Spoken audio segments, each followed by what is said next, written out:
सगळं आयुष्यभर फक्त देवकार्यासाठी आपलं आयुष्य वेचणारी, सतत रामनामाचा जप करणारी, स्वतःचं कर्तव्य उत्तम प्रकारे पार पाडणारी अशी शबरी ती आज आपल्या सगळ्यांच्या मनामध्ये रुजली आहे. तिने आपल्या ऋषींच्या सांगण्यावरून रामाची प्रतीक्षा केली. सगळं आयुष्य त्यासाठी कसं वेचलं ते आपण बघणार आहोत. आपल्याला प्रतीक्षा आहे चांगल्या राज्याची, रामराज्याची. सहजपणे उपलब्ध होणारी ही गोष्ट नाही, सहजपणे मिळणारी ही गोष्ट नाही. आज ठरवलं आणि उद्या रामराज्य झालं, शक्य नाही. शबरीने सगळं आयुष्य घालवलं आणि मग तिला राम भेटलेल्या. खूप लहान वयाची मुलगी. रामाने वनवासामधल्या सर्व जाती जमातींशी सख्य जोडलं, सर्व जाती जमातींशी सख्य जोडलं. म्हणजे आपल्याला रामचरित्रामधल्या माहिती आहे की वनवास ही त्यांना संधी वाटली असावी आणि त्यांनी 14 वर्ष ह्या सगळ्या बांधवांचं संघटन करण्याचं काम केलं, त्यांना नकळत सुसंस्कारित करण्याचं काम केलं. आणि त्यामुळे ह्या वनवासी बांधवांना राज्याशी जोडून घेता आलं.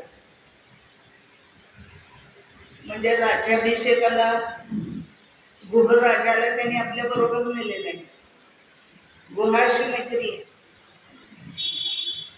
जांबवानाशी मैत्री आहे, सुग्रीवाशी मैत्री आहे, वालीशी मैत्री आहे. सर्व वनवासी बांधवांशी त्याचं मैत्र आहे, सख्य आहे. आणि ते कसं आहे,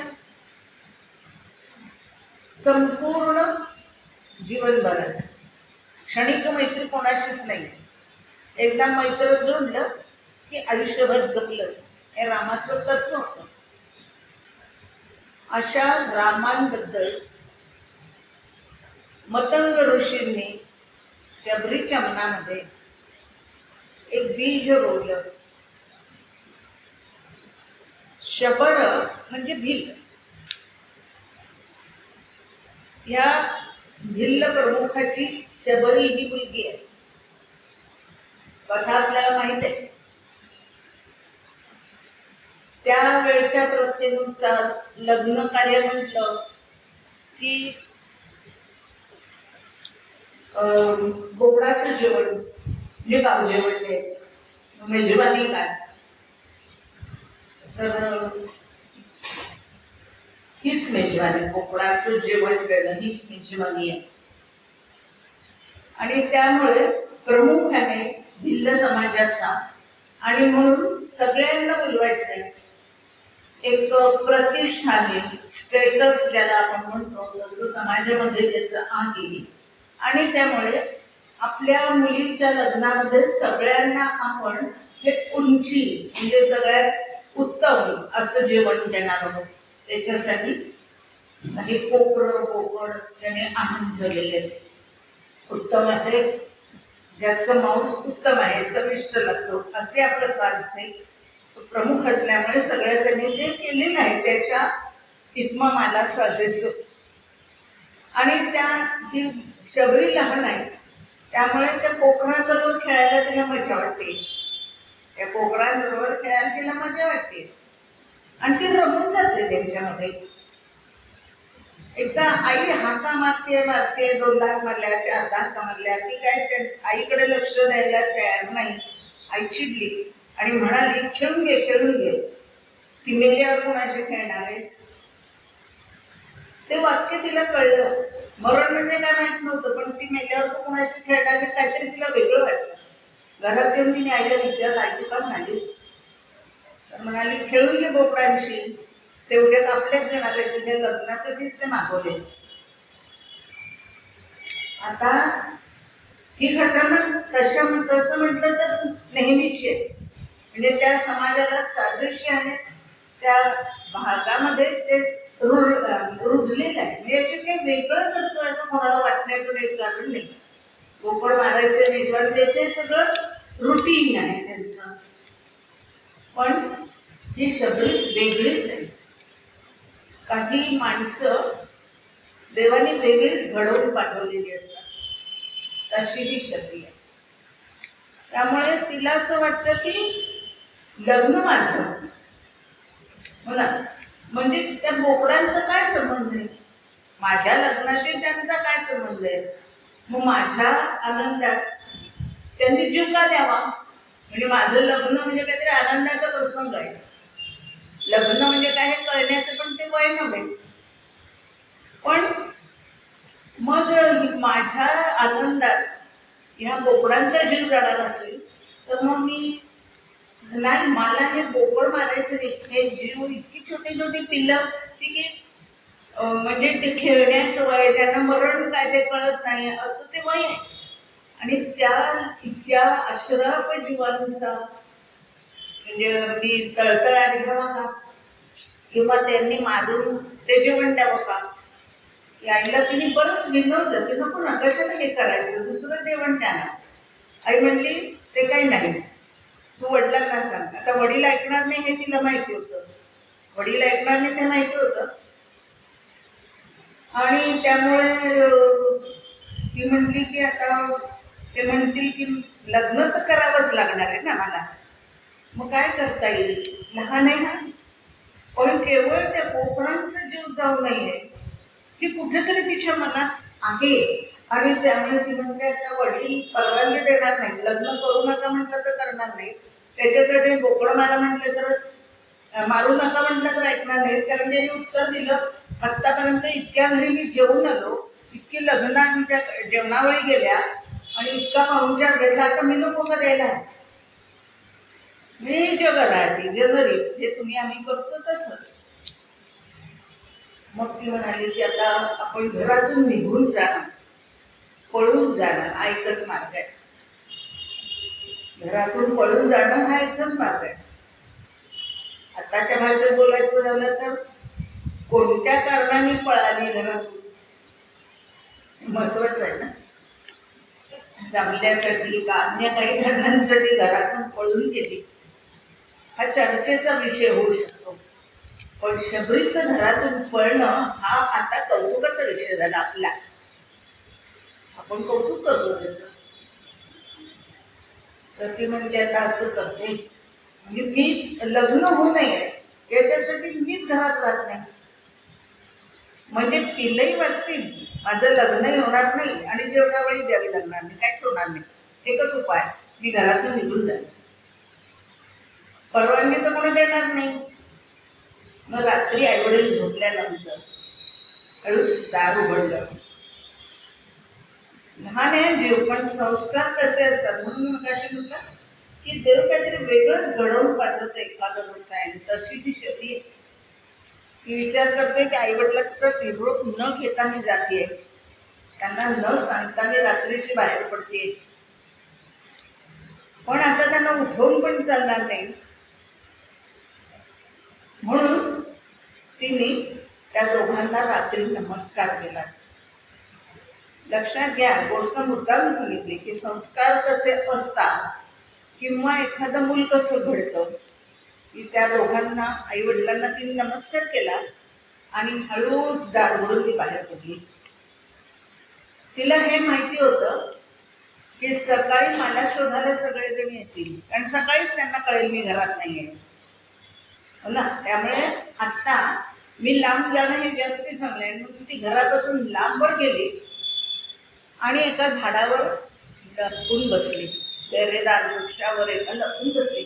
छोटीशी भिल्ल कन्या आहे, त्यामुळे वनामध्ये वापरणं हा काही तिच्या दृष्टीने मोठा नवीन विषय नाही आहे. त्यामुळे ते सगळं जंगल माहीत असल्यामुळे ती पोचलेली आहे तिथपर्यंत, एका झाडावर ती बसली आहे. आता तिने असं ठरवलं की दिवसा आपल्याला शोधायला येतील म्हणून दिवसा झाडावर बसायचं, रात्री पुढे जायचं, रात्रीचा प्रवास करायचा, दिवसा झाडावर लपून बसायचं. आणि असं होता होता ती घरापासून बरीच दूर गेली. आता घरापासून दूर गेल्यानंतर कुठे जायचं हे माहिती नाही आहे. त्या जंगला व्यतिरिक्त बाकीचा भाग तिला माहिती नाही आहे. तिथून तर बाहेर पडल्या, आता काय करायचं. आणि तिला अचानक असं वाटलं की कुठून तरी चांगलं काहीतरी कानावर येतंय. चांगलं म्हणजे काय, जे गोड वाटतंय, काय ते माहिती नाही, काहीतरी गोड वाटतंय कानाला आणि आनंद वाटतोय ऐकताना. तर हे काहीतरी बरं दिसतंय, इथे आपण जाऊन राहू शकू, सुरक्षित राहू असं तिला वाटलंय. म्हणजे एखाद्या गोष्टींबद्दल, एखाद्या वातावरणामुळे आपल्याला कसं विश्वास निर्माण होतो, त्याचं हे एक उदाहरण. तर तिथं ती एका आश्रमाजवळ जाऊन पोहोचली. तो आश्रम होता एका मुलींचा आणि तिथे मंत्र पठण चाललं होतं. मंत्र हिला माहीत नाही, कळत काहीच नाही, पण कानाला छान वाटतंय आणि मुख्य म्हणजे शांत वाटतंय. आणि म्हणून आता इथेच आपण राहूया, सुरक्षित असं वाटतंय म्हणून इथे राहू. तिने तिथे राहायचं ठरवलं, चांगलं आहे, तिथे राहील. आणि रात्री तिने दिवसभर पाहणी केली की काय काय चाललंय, कोण कोण काय काय करतंय, ते काय चालू आहे. आणि मग तिच्या लक्षात आलं की नुसतं इथे राहून नाही चालणार, मला हे ऐकायला मिळते याच्या मोबदल्यात मी काहीतरी दिलं पाहिजे. मला ऐकायला मिळत आहे ह्याच्या मोबदल्यात मी काहीतरी दिलं पाहिजे ना. मला कानावर चांगलं पडतंय, आनंद मिळतोय, मग मलाही काहीतरी दिलं पाहिजे. आणि मग तिने काय केलं, पहाटे तो आश्रम स्वच्छ करायला सुरुवात केली खराट्याने. कारण हेही काही तिला नवीन नाही आहे, घरी कामं करावीच लागतात, तसं तिने ते केलं. आता मतंग ऋषी विचार करतायत, 4 दिवस 5 दिवस बघितलं, आश्रम अतिशय लख आहे आणि जी मुलं आपण ही कामं वाटलेली ती मुलं झोपलेली आहेत. त्यांनी एकदा बघितलं ती मुलं झोपलेली आहेत, कारण कामं वाटलेली आहेत ना प्रत्येकाची. मग कोण झाडतंय. मुलांना त्यांनी विचारलं दुसऱ्या दिवशी, कारण काल तुझी पाळी होती, कोणी झाडलं. तो म्हणलं मी नाही झाडलं, पण आश्रम स्वच्छ होतं. दुसऱ्याही दिवशी झालं, तिसऱ्या दिवशी मतंग ऋषी म्हटलं आता शोध लावला पाहिजे. आणि ते आपल्या पर्णकुटीच्या दारामागे उभे होते. त्यांनी हळू दार किलकिलं केलं आणि एक मुलगी त्यांना झाडताना दिसली. ते पुढे आले, घाबरली ती, शबरी घाबरली. म्हणलं का घाबरू नकोस बाळा, काय झालं. तिने जे काय घडलं होतं, जसं घडलं होतं तसं सगळं कथन केलं की माझे वडील ही गोष्ट करणार होते आणि मला ते आवडलं नाही. माझ्यासाठी ती बोकडते किंवा ती पिल्लं कापली जावी किंवा त्या मरावी हे मला आवडलं नाही आणि म्हणून मी घर सोडून आले आहे. मला कुठे जायचं हे आता माहीत नाही, पण मी घरी जाणार नाही, मी आता घरी जाणार नाही आहे. मग गोष्टी म्हणजे ठीक आहे, तू राहा इथे, हे ऐक, जे काही इथे चाललंय, जे कानावर पडेल ते ऐक. शिकवलं नाही पण ते तुझ्या कानावर पडेल ते तू ऐकत राहा, सेवा करत राहा. आणि त्यांनी तिथे एक छोटीशी झोपडी बांधायला सांगितली. तिने तिला जमली बांधायला, तिने छोटीशी झोपडी बांधली, ती तिथे राहते. आश्रम स्वच्छ करायचं आणि त्या गुरु सांगतील ते काम करायचं. आता या गुरूंमुळे मला काहीतरी चांगलं मिळणार आहे किंवा चांगलं आहे आणि हे कोणीतरी मोठे आहे, एवढंच तिला कळलंय, एवढंच तिला माहिती आहे. मग रोज त्यांना नमस्कार करायचा. ते काय जे काही मुलांना शिकवतात ते कानावर पडलंय, त्यामुळे आनंद मिळतो हे कळतंय. हळूहळू थोडंफार यायला लागलं आणि अशा पद्धतीने तिचा कालावधी चाललेला, जीवनक्रम तिचा ठरलेला. मतंग ऋषी हे त्या परिसरामधल्या सर्वांना संस्कारित करण्याचं काम करतायत, सर्वांना संस्कारित करण्याचं काम करतायत. अशी सेवा करणं किंवा असं सगळ्यांपासून दूर जाऊन राहणं आणि आपल्या जीवनाचं एखादं ध्येय ठरवणं, निष्काम वृत्तीनं करणं, निरपेक्ष बुद्धीनं करणं, हे जे करतात ना ते सेवावृत्ती जे असतात ते ऋषितुल्य असतात आणि असे ते ऋषी होते मतंग हे. आता त्यांच्या मोठेपणाची रामाला शबरीनं जी गोष्ट सांगितली किंवा ते शबरी आपल्या शेवटी आहे ते पण सांगते की आपल्या गुरूंबद्दल तिला असलेला आदर कसा आहे, आपल्या गुरूंबद्दल तिच्या मनामध्ये विश्वास किती आहे आणि त्यांचं मोठेपण तिला कसं मान्य आहे. ती असं म्हणते की ह्या माझ्या गुरूंच्या तपतेजाने, त्यांच्या तपश्चर्येमुळे ह्या चारही दिशा आणि ही वेदी जी आहे ना यज्ञकुंड हे सगळं प्रकाशित झालेलं आहे.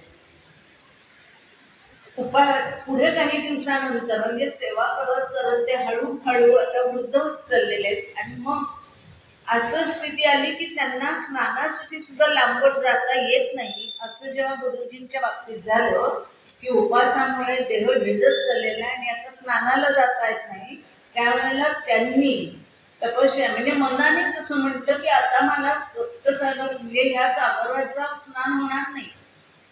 तर त्या सप्त नद्या त्यांच्या आश्रमाजवळ प्रकट झाल्या आणि तिथे ते आता स्नान करू लागले. इतकं माझे गुरु मोठे, एवढे माझे गुरु मोठे आहेत. तिने असं म्हटलंय की त्यांची तपस्साधना किती आहे. तर रामा, त्यांनी तेव्हा वाळत घातलेली जी वल्कल आहेत ना, तू हात लावून अजून ओली आहेत आणि तेव्हा त्यांनी तेव्हा वाहिलेली फुलं ताजी टवटवीत.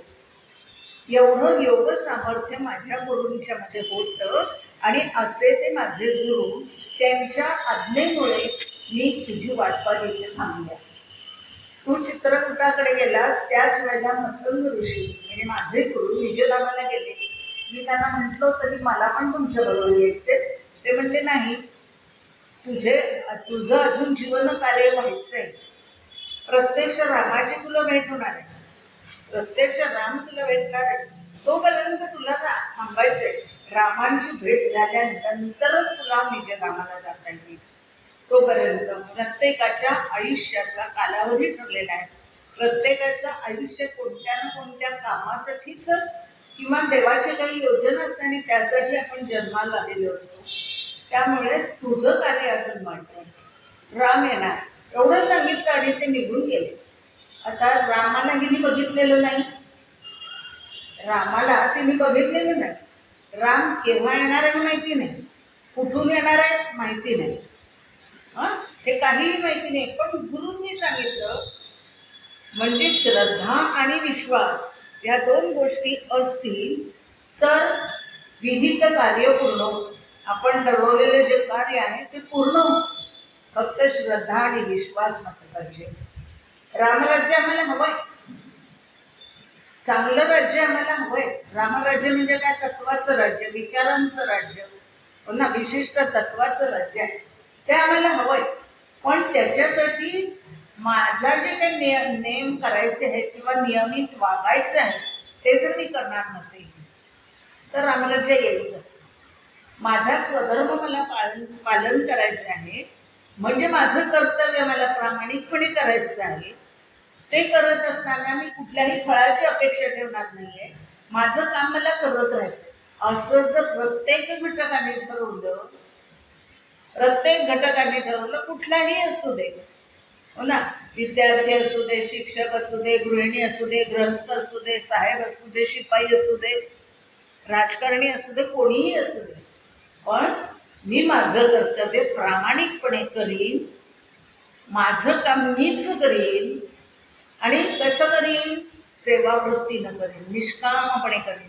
असं जर प्रत्येकाने ठरवलं तर रामराज्य येईल ना, आता सुद्धा येईल. पण आमचा विश्वास याच्यावर पाहिजे की मला माझं काम नीट करायचं, प्रामाणिकपणे करायचं, प्रामाणिकपणे करायचं हे सगळ्यात महत्त्वाचं.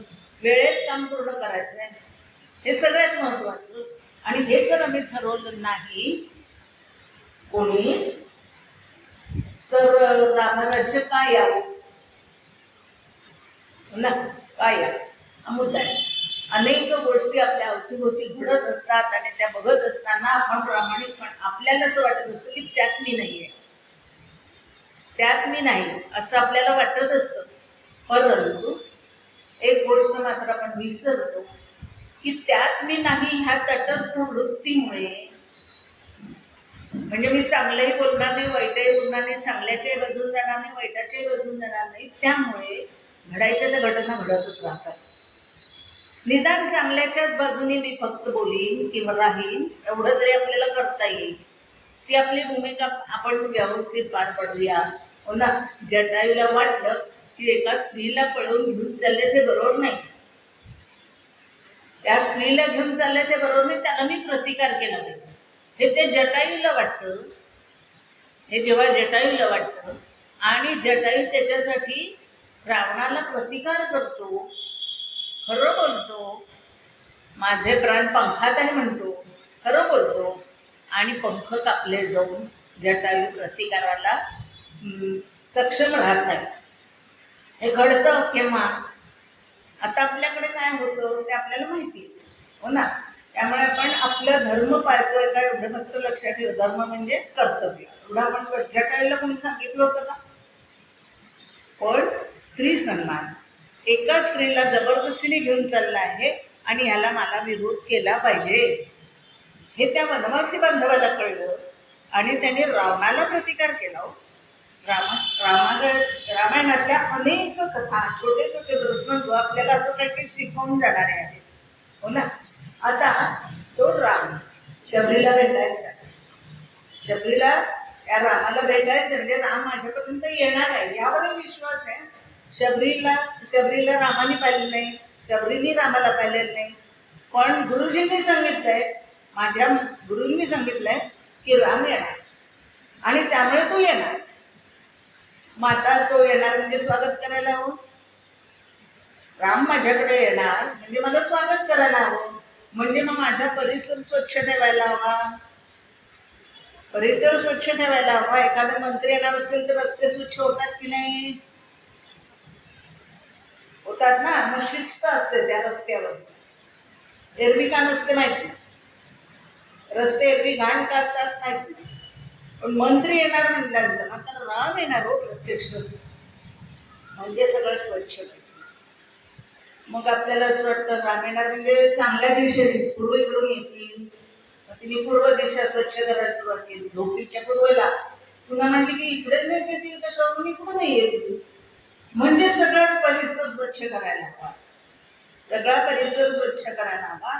केव्हा येतील हे माहिती नाही. राम येणार राम येणार हा सतत जप चालू आहे, सतत जप चालू आहे की राम येणार आहे, राम येणार आहे. केव्हा येणार आहे माहिती नाही. मी स्नानाला गेले आणि तेवढ्या झाला तर म्हणजे स्नान करताना पण डोक्यात राम आहे, प्रत्येक वेळेला राम आहे. आणि ती म्हणते की त्याच्यासाठी स्वागताला काय करायचं, मग ती आसन घालते त्या दगडावरती की राम येणार, दगडावर का बसतील, आसन हवंच की. ही सगळी तयारी किती दिवस करावी माहिती नाही आहे ना केव्हा येणार आहे. ती तारुण्यातून प्रौढत्वात गेली, नंतर वृद्ध झाली, तरीही श्रद्धा आणि विश्वास या दोन गोष्टी कशा आहेत बघा, की गुरूंवरती विश्वास आहे, राम येणार ही श्रद्धा आहे, रामांवरती श्रद्धा आहे आणि गुरु खोटं बोलणारच नाही हे माहिती आहे. आणि त्यामुळे संपूर्ण आयुष्य शबरीनं रामाच्या प्रतीक्षेत घालवलं. तिथली सगळी फळं गोळा करून ठेवायची, म्हणजे बोरं असं म्हटलंय, शबरीची बोरं, पण बोरंच असावे, अनेक फळं ती रोज काढून ठेवायची, सुंदर फुलं काढून ठेवायची. ती सुगंधी फुलं रामाला द्यायला हवी, छान फळं रामाला, रसाळ फळं द्यायला हवी. मग हे उत्तमातलं उत्तम आहे ते दुसऱ्याला द्यावं असं वाटणं हे महत्वाचं. उत्तमातलं उत्तम आहे ते दुसऱ्याला दिलं पाहिजे, ते माझ्या रामाला दिलं पाहिजे असं वाटणं आणि ते फळं फुलं आणणं हे रोज शबरी करते. आता वृद्ध झाली बघा, एवढ्या काळामध्ये सतत चिंतन कोणाचं आहे? रामाचं.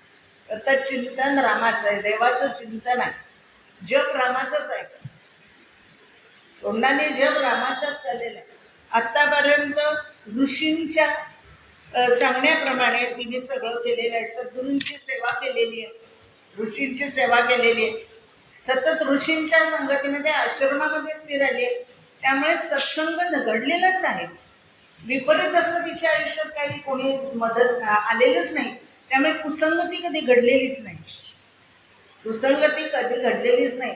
रत्नाकर दस्यू होता की नाही, प्रक्षेताचा मुलगा, कुसंगतीमुळे बिघडला, वाल्या झाला, दरोडेखोर झाला.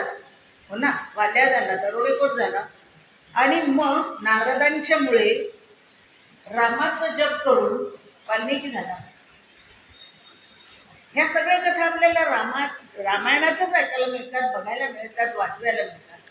आता इथं गुरुवाक्यावर म्हणजे कसं एकदा श्रद्धा आणि विश्वास तर सहज आठवलं की मीराबाईंना, संत मीराबाई आपल्याला माहिती आहे की त्यांना एका कोणतरी गिरीधराची मूर्ती दिली.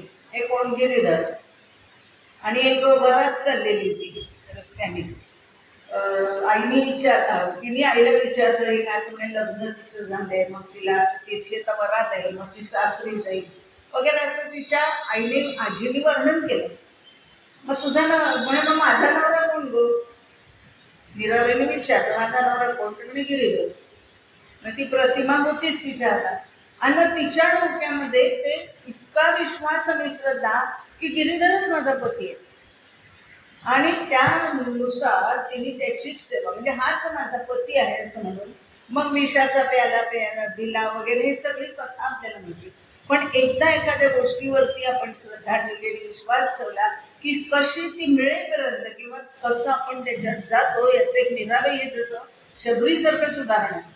दुसरं एकदा रामकृष्ण परमहंसांची पण कथा वाचण्यात आली की त्यांना ते कालीमातेचे पुजारी होते ना ते, तर त्यांच्या मोठ्या मामी सांगितलं ही आपली आई आहे बरं का, कालीमाता ही आपली आई आहे.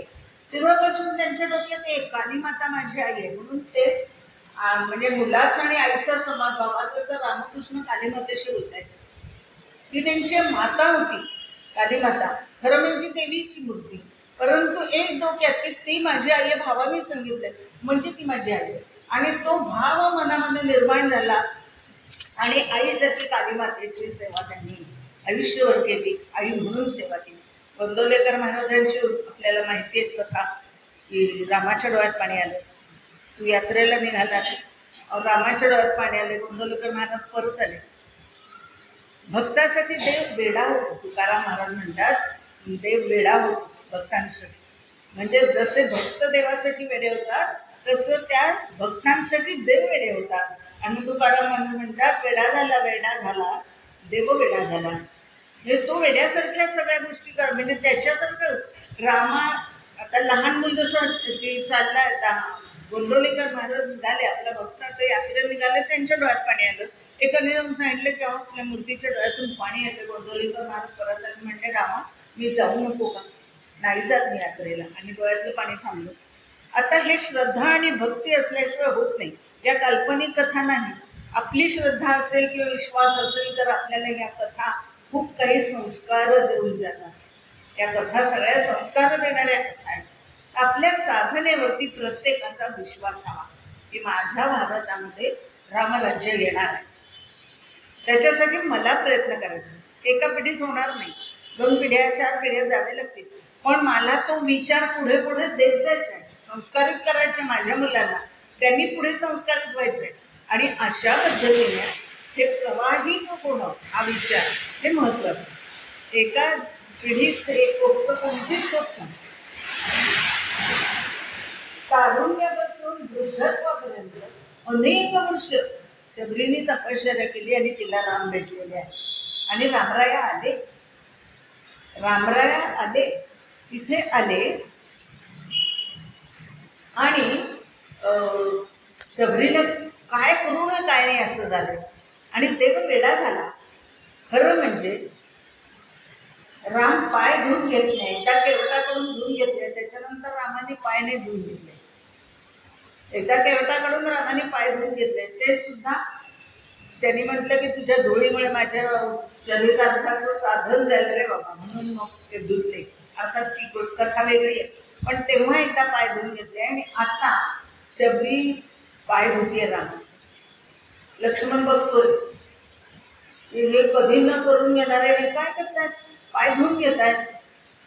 हो ना, रामाला हे आवडत नाही, मग आज हे कसं?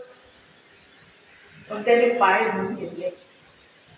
त्यांनी तिथे आल्यानंतर म्हणजे त्यांच्या दोघांच्या डोळ्यातले भाव एकमेकांना कळले, रामाला आणि शबरीला. आणि त्यामुळे शबरीचा तो प्रसाद रामांनी भक्षण केलेला आहे. कोणी दिलेलं म्हणजे दुसऱ्यांनी दिलेली फळं कंदमुळं मी खाणार नाही म्हणणारा राम आज शबरीने दिलेली फळं खातोय.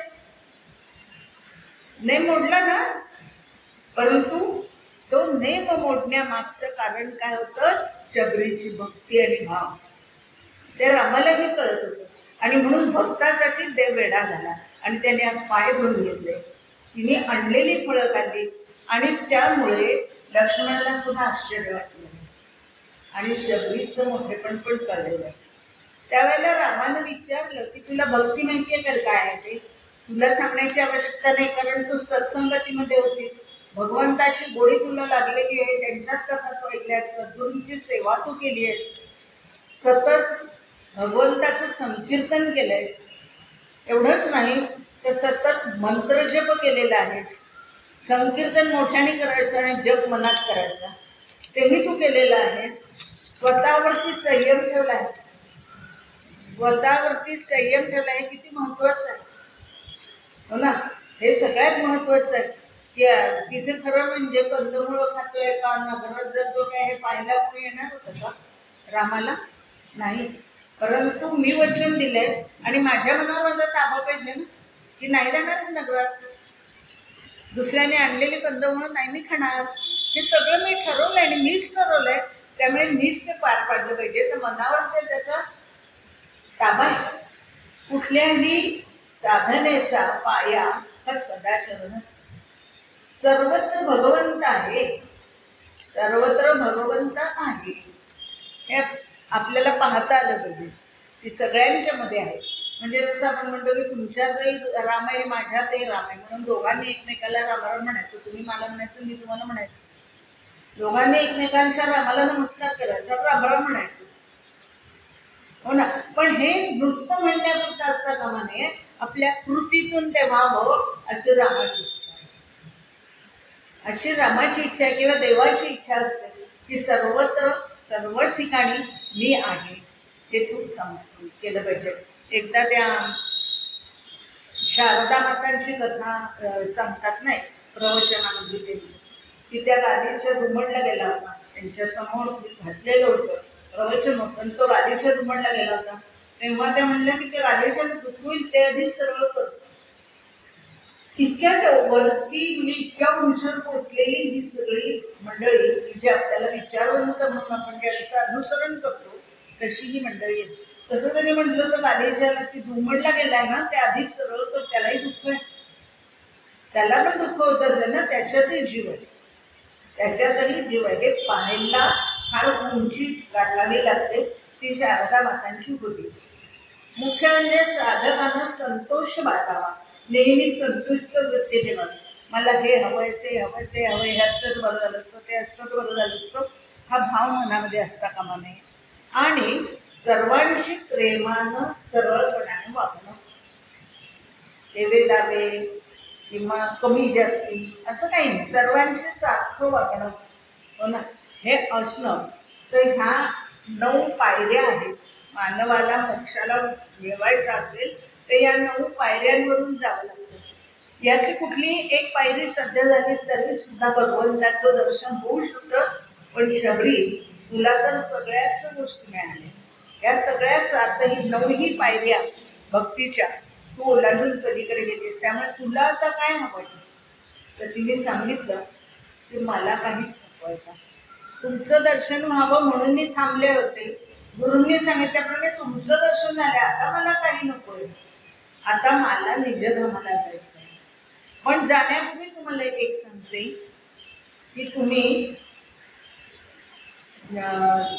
सुग्रीवाकडे जा, तुम्ही सुग्रीवापर्यंत पोचा, तिथे तुम्हाला तुमचा पुढचा मार्ग कळेल आणि तुमच्या पत्नीचा शोध लागेल. हा एक जाता जाता तिने रामाला सांगितलं. हे विशेष तुम्हाला एक सांगते की तेवढं एक करा की जाता जाता सुग्रीवाची तुमची भेट होईल.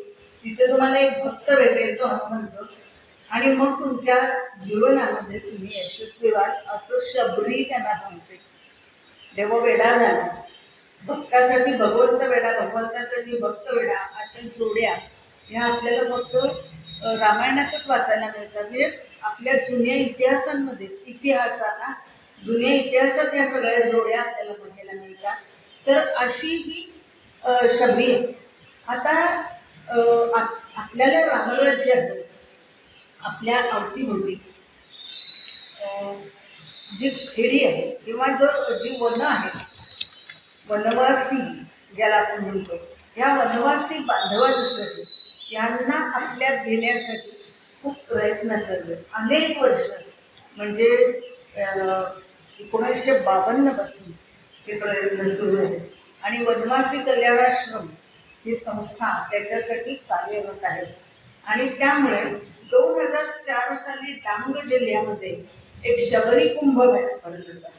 आता ही शबरी तिच्या श्रद्धा, विश्वास आणि एकूणच भक्तीमुळे आजपर्यंत आपली आदर्श झालेली आहे. या वनवासी भगिनींना त्या शबरीसारखी श्रद्धा आणि विश्वास द्यावा, त्यांना जागृत करावं, त्यांना रामराज्य म्हणजे काय ते सांगावं, म्हणून अनेक प्रयत्न सुरू आहेत. आणि मग शबरी कुंभ म्हणून डांग जिल्ह्यामध्ये पंपा सरोवराच्या जवळ एका जिल्ह्यामध्ये 2004 साली वनवासी भगिनींसाठी एक खूप मोठा मेळावा आयोजित केला. ते काम तिथेच थांबलेलं आहे. आता ठिकठिकाणी वनवासी कल्याणाश्रमाच्या मुलींसाठीच्या वसतिगृहांची निर्मिती झालेली आहे. त्या मुली उत्तम शिकतात.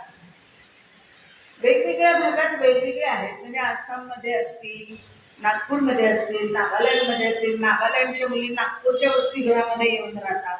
आपल्या इथे पण त्या जवळ कुठले पेरुगेट जवळ मेघालय वसतिगृह आहे. मग त्या मुलींना शहरामध्ये आणायचं, त्यांना शिकवायचं, त्यांनी आपल्या भागामध्ये जाऊन आपल्या लोकांना शिक्षित करायचं, अशी ही योजना आहे. अशा या योजना आहे. तर तशी शबरी कुंभ ही जशी एक योजना आहे, तशीच शबरी सेवा प्रतिष्ठान या नावानं एक प्रतिष्ठान चाललं की जिथे त्यांना उदरनिर्वाहाचं साधन सांगणं किंवा देणं, त्यांना शिकवणं आणि त्यांनी आपलं कुटुंब सांभाळणं, त्यांना याची जाणीव करून देणं की तू कुटुंबाची कोणीतरी आहेस, तुलाच हे करायचंय, तू जबाबदारी घे आणि तुझ्यात ते कर्तृत्व आहे असं तिला समजावून सांगायचं आणि त्यांना सुसंस्कारित करायचं, त्यांना उदरनिर्वाहाचे साधन मिळवून द्यायची, अशा प्रकारची कामं इथे चालतात. नाचणीचा उपयोग काय करत असतो माहिती नव्हतं. आता आपण नाचणीचे पापड खातो. मग त्यांना ते शिकवलं की पापड कसे करायचे.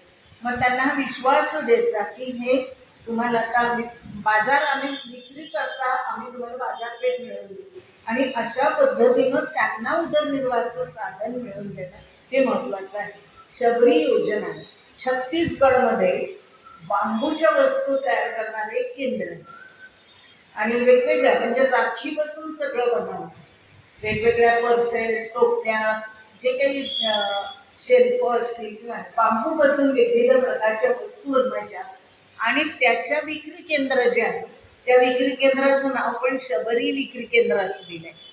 वस्तू ते वनवासी बांधव तयार करतात, त्यांना कच्चा माल पुरवणं, त्यांना योग्य पद्धतीने उत्तम प्रकारचं कशी वस्तू तयार करायची हे शिकवणं, हे प्रशिक्षित करणं, त्यांना हे केलं जातं. त्यांना आपल्याशी जोडणं हे गरजेचं आहे. म्हणजे असं आपण म्हणतो ना की ते शहरामध्ये येऊन त्यांचं शहरीकरण करण्यापेक्षा शहरातल्याच गोष्टी त्यांच्यापर्यंत पोहोचवल्या तर ते त्यांच्याच भागात राहतील. म्हणजे जो लोड येतो ना शहरांमध्ये तो येणार नाही, ही विभागणी होईल. आणि मुख्य म्हणजे ते वनवास म्हणजे अशिक्षित आहे, ते आपल्यापेक्षा वेगळे आहे, हा भाव कुठे असता कामा नये.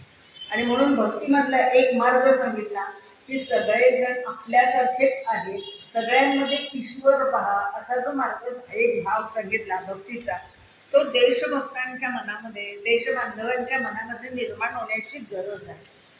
या ठाकर समाजाचे एक परशुराम गंगावणे म्हणून, जसे आपल्याकडे दर्गावरचे चैत्राम पवार आपल्याला माहिती आहे की त्यांना आता पदवी मिळाली पुन्हा एकदा आणि पद्मश्री.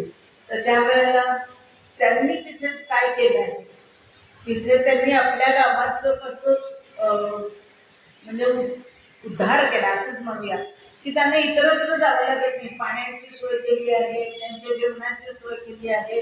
म्हणजे मला एकदा आठवतं की त्यांच्या काही व्याख्यानाला गेलो होतो तेव्हा ते म्हणले होते की खूप डास आहेत आमच्याकडे, पण मच्छरदाणी असं काही असतं हेच माहिती नव्हतं. म्हणजे मग त्यामुळे जीवताप सारखा, कोणाला काय होतंय, डास चालल्यामुळे वेगवेगळी दुखणी होतात. मग आम्ही त्यांना मच्छरदाणी लावायची कशी, मच्छरदाणी डास कसे येत नाही हे शिकवलं. मग मच्छरदाण्या द्यायच्या. मग म्हणजे इतक्या छोट्या छोट्या गोष्टी माहीत नसतात, पण त्या सोयी सुद्धा पुरवल्या तर ते लोक आता तिथेच राहतात. ते तिथेच राहून आपलं उदरनिर्वाह करतायत, मुलं शिकतायत, मुलांच्या शाळा उत्तम चाललेल्या आहेत, शाळेला सुट्ट्या नसतात, शाळेत चांगल्या प्रकारचे संस्कार दिले जातात आणि ती मुलं भारतीय विद्यार्थी म्हणून घडतायत. मग असं ठिकठिकाणी होण्याची गरज आहे. आणि हे शबरीच्या उदाहरणामुळे सगळ्यांना पटलेलं आहे. तर हे ठाकर समाजाचे परशुराम गंगावणे म्हणतात, त्यांना आता पद्मश्री पुरस्कार मिळाला.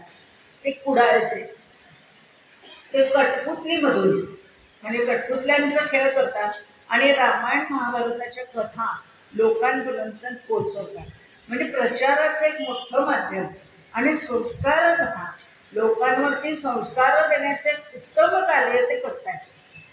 ही सगळी मंडळी आपल्या देशाचे नागरिक आहेत आणि आपल्या देशाचं भवितव्य उज्ज्वल व्हावं आणि सगळ्यांना या देशामध्ये सामील करून घेता यावं म्हणून हे आदिवासी भागामधले लोक किंवा तुमच्या आमच्यासारखे ज्यांना ही सेवा करायची अशा सेवावृत्तीचे लोक तिथे जाऊन काम करतात, त्यांच्यासाठी जाऊन काम करतात.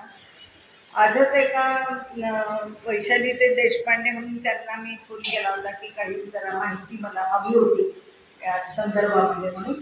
तर त्या म्हणल्यावर काकू तुम्हाला किती सांगावं, किती अगत्य असतं ना, हे तर निर्विवाद आहे. आपल्याविषयी त्यांना अगत्य खूप असतं आणि आपल्याकडे कोणी आल्यानंतर अतिथी देवो भव असं म्हणून ती खरंच अजून आपले पाय धुतात.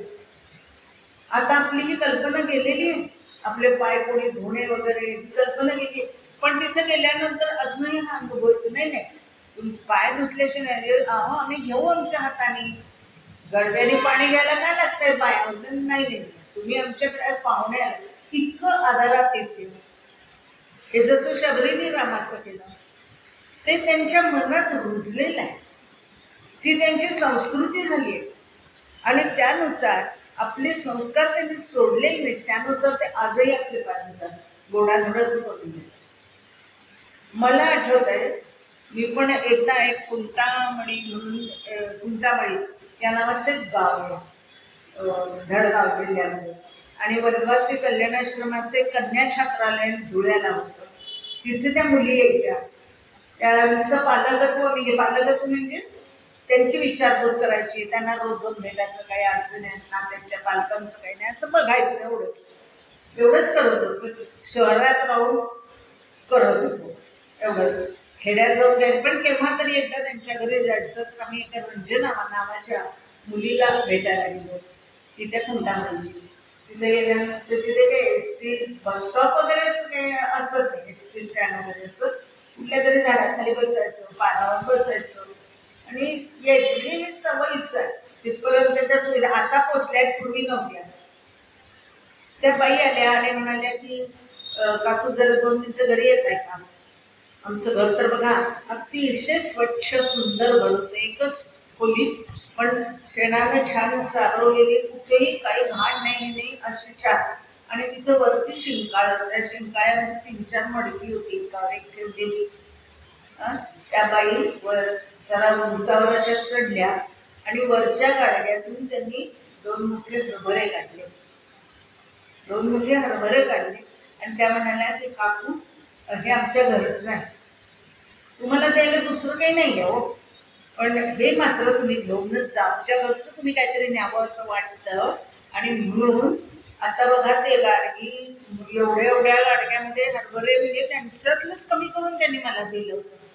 पण ही वृत्ती आहे ना, ही खरंच म्हणजे आपल्याला त्यांच्याबद्दल ओढ निर्माण करणारी, त्यांच्याबद्दल काहीतरी असं प्रेम निर्माण करणारी, जिव्हाळा निर्माण करणारी. आणि हे सहसा आपल्याकडे मिळत नाही, सहसा आपल्याकडे मिळत नाही असं नाही, पण इतकं उत्स्फूर्त आणि इतकं मनापासून, इतकं भरभरून प्रेम ते त्यांच्याकडे आपल्याला मिळतं. अशी ही साधी सरळ मनाची ही मंडळी आहेत. साध्या सरळ मनाची अशी ही मंडळी, ही जर आपण जोडून घेतली आणि मग कोणाला तरी एका बाळासाहेब देशपांडे नावाच्या व्यक्तीला वाटलं आणि मग त्यांनी या लोकांसाठी काम करायचं ठरवलं. मग ते वेगवेगळे लोक तयार झाले आणि तो आता खूप मोठा विस्तार भारतभर झालाय, भारतभर झालाय. आणि सगळ्या वनवासी बांधवांना गोळा करायचं, त्यांना मार्गदर्शन करायचं, त्यांना जवळ करायचं, त्यांची नृत्य, त्यांच्या लोककलेला प्राधान्य द्यायचं, त्यांची लोककला जोपासायची, टिकवायची. हे सगळ्यात महत्त्वाचं आहे. आपलं जे आहे ते संस्कार संस्कृती जपणं हे काम करायचं आहे. आणि ते शबरीने आयुष्यभर केलं, ते शबरीने आयुष्यभर केलं. त्या शबरीबद्दलची कृतज्ञता म्हणून तिच्या नावाने आता या वेगवेगळ्या संस्था काम करतात. शबरी सेवा असेल किंवा आरोग्य, त्यांचं आरोग्य तपासणं, काहीही माहिती नसतं, काही माहिती नसतं, त्यांना माहिती नसतं, शहरात माहिती नाही. परवाच घटना घडली, परवाच घटना घडली, त्याचा आता केवढा गदारोळ चाललाय. शिकलेली मुलगी, मातृत्व नकोय माहिती आहे, तरी सुद्धा मातृत्व घेतलं आणि आता त्याचा आरोप दुसऱ्यावर. काहीतरी चाललंय. दादा तो आपला विषय नाही, पण हे विचित्र आहे. तसं इथे काही नाही, भरभरून प्रेम, मनापासून प्रेम, निर्मळ निष्पाप असं सगळं जर पाहायचं असेल तर तो आरसा आहे, समाजातला एक आरसा आहे. शबरी हे त्याचं एक प्रतीक आहे, शबरी हे त्याचं प्रतीक आहे. आणि मग आपण जे म्हणतो, माझा लवकर संपवणार आहे मी, आपण जे नेहमी म्हणतो की आम्ही किती देवाचं करतो, आम्ही किती देवाचं करतो, पण देव काय आमच्यापर्यंत येत नाही, देव काय आमच्यापर्यंत येत नाही. पण आपण किती आर्ततेने त्याला हात मारतो, दौडणीतक्या किती प्रेमाने हात मारतो. तो भाव आमच्या मनामध्ये आहे का, ते जागं झालंय का. आणि त्यामुळे शबरीची बोरं खायला रामाला आमच्याकडची बोरं खायला येत नाही असं लोक म्हणतात, आपणच म्हणतो. तर मग मी म्हणेन की लोक कहते हैं कि भगवान खाते नहीं, लोग कहते हैं भगवान खाते नहीं, शबरी तरह हम खिलाते नहीं, शबरी तरह हम खिलाते नहीं. तो भावच आमच्यामध्ये नाही, हो ना. आणि त्यामुळे वेडा झालेला राम शबरीच्या हातचं खातोय, शबरीच्या हातचं खातोय. याच्या मागचा एक लक्षात ठेवायचं महत्वाचा मुद्दा किंवा एक महत्वाची गोष्ट विचार की राम दुसऱ्यांनी आणलेली फळं किंवा कंदमुळं खात नाही, कारण तो व्रतस्थ आहे. परंतु इथे त्यांनी शबरीच्या हातचं खाल्लंय. शबरी वनवासी म्हणून नाहीये इथे, इथे शबरीच्या हातचं खाल्लंय, कारण शबरीचा भाव त्याला डोळ्यात दिसत होता आणि दोघंही एकमेकांसाठी वेगळे झाले होते. अशी ही शबरी आज तुमच्यापर्यंत पोचवण्याचा अल्पसा प्रयत्न केला. खूप वेगळी आहे. वाटलं नव्हतं की शबरी अशी पुरून उरेल. इतक्या वर्षानंतर, इतक्या 5000 वर्षापूर्वीपासूनची शबरी आजही माझ्या मनामध्ये इतकी रुजून बसेल असं वाटलं नव्हतं. पण हे तिचं कर्तृत्व आहे, तिचा विश्वास, तिची श्रद्धा, अढळ श्रद्धा आणि सातत्य. हो, सगळ्यात महत्वाचं सातत्य. आज उठले, अजून नाही आला, जाऊ दे आता काय, कधी येईल तेव्हा बघू, असं काहीही झालेलं नाही. केव्हा येईल तेव्हा बघीन, आता कंटाळा आला, किती दिवस करायचं हेच रुटीन. त्या रुटीनचा पण आता मला कंटाळा आला, आता जरा बदल